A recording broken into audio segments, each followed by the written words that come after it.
another episode of Woulda, Coulda, Shoulda. In this episode, we're going to talk about UFC number 172.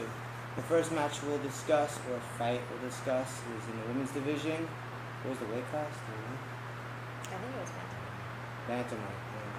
Bantamweight. And that was Ms. Duke versus Correia. Is that the right word? Correia. I'm not going to say the first name because if I say it, it's going to sound bad. Okay. So there's a point in the match, fight, that there's a couple of cool points here, but we'll go over one specifically. There's a takedown, there's an arm trapped here, sort of like this. Jessamyn lands like, yeah.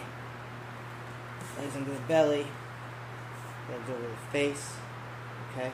What she needs to do at this point is turn this into what we call a swim move. I'm Jessamyn. Okay, sorry, Jessamyn. Who's down with 10th plan, a big shot. Anyway, so I'm going to take my left arm here, see it's under the armpit. It looks like some weird kind of arm shoulder lock can happen here. I'm going to transfer it to a deep left hook, meaning my left arm is going to fire through right to my hip, holding my hip. My left elbow is going to push into my body, trapping that arm. My right leg stays under the belly.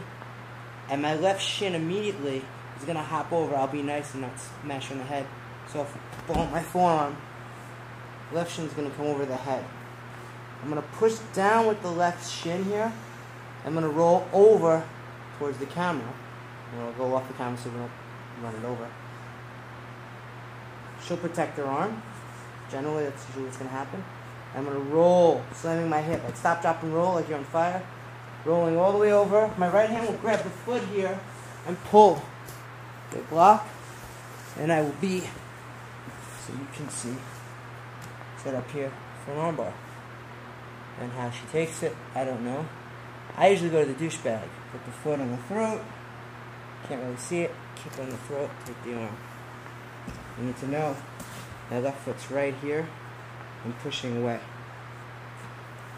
And that was what woulda, coulda, shoulda happened in that match, but it didn't, and she slipped out, and the other girl won the match, the fight, by a decision. Alright, this is the next match we want to talk about. This is really cool. Something almost happened, so close, I was really excited. And this is the Benavidez, who won the match, fight, versus Chris Elliot. Good. I loved you and Calvin Boy. I don't think they should have ever ended that show up. Get a life. It was great. Anyway, Elliot at one point has almost, he's got a crucifix set up right here going on. I mean, this is really cool. Like, if I can do this, I will. He comes here and takes his right hand from the crucifix, which isn't really working because Benavidez is doing great. Push him back. You can turn it into a neck crank like so, but it's not high percentage, especially at that level. He takes his right hand and he reaches through and pushes Benavidez' arm behind his back. Rogan was calling it, what was he calling it? 5-0 or something like that. Grabs his hand here and he takes his left leg, steps over between the legs, crosses his feet, and slides under and gets to this position. Okay? Now the first thing he didn't do was lock down his legs to control. So he gets here, he does like a modified 2 seconds of a sort of crotch ripper, gets up, or banana split, gets up and goes into Benavidez' guard. Not smart. What he could have done, woulda, coulda, shoulda done, is lock down his legs. Maybe he doesn't know how to do this, but this is what I would have done. Lock down the legs, he's got that trapped, he has his leg trapped great. Okay, first thing you can do is he can extend his legs, pushing away. If he needs to, he can take the foot off, push on the heel, extending, and grab right around here and rip. It's opening the legs, banana split style. Okay? Next thing he could have possibly done is keep that lockdown right there. Bring the legs close. Take the right hand, grab the toes, over the toes. Left foot on the heel just to be extra mean. Extending the right leg, pulling the toes towards, there's that tap. Shin is ripping through the back of the knee in the calf area. And then we have the extra special come here. This left hand, hold on to this foot so they don't run away. This left arm will come under their armpit over here. Right hand will go on their wrist. I pull the arm across my body. See that? With my elbow stays in their armpit. I'm going to put their arm over my head, behind my neck, behind the shoulder and neck. My left hand's going to come under their head. Hands together, and there's a twister right there. So you can see better. She'll sit up.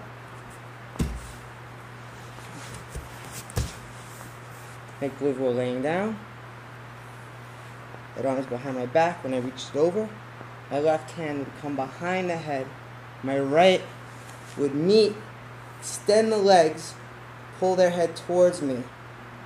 Snaps the neck. I'm going to do this. And that. That smell good? Smell good? Okay. And that's what woulda, coulda. It was so close to happening, that match. And I would have went over and gave Chris Elliot a black belt 10th line Jiu-Jitsu if he pulled that shit off.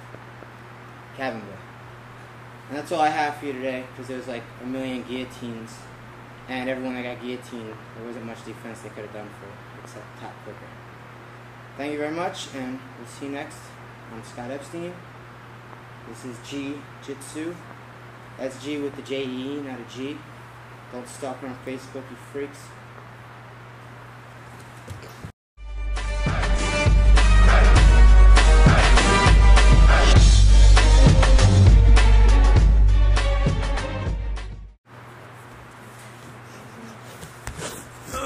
Let's see.